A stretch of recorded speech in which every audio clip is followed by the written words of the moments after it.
Hi everyone, welcome.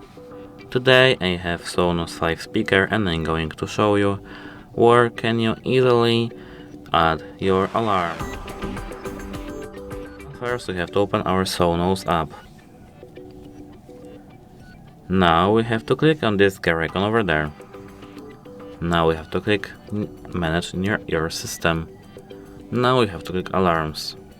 Now we have to click add alarm. And now we can choose settings, time.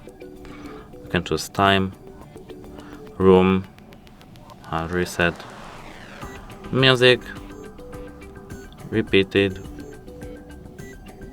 and volume. We can change duration, no limit, or 2 hours, 23 hours. And now we have to click save. That's it. Hope it helps you. Goodbye.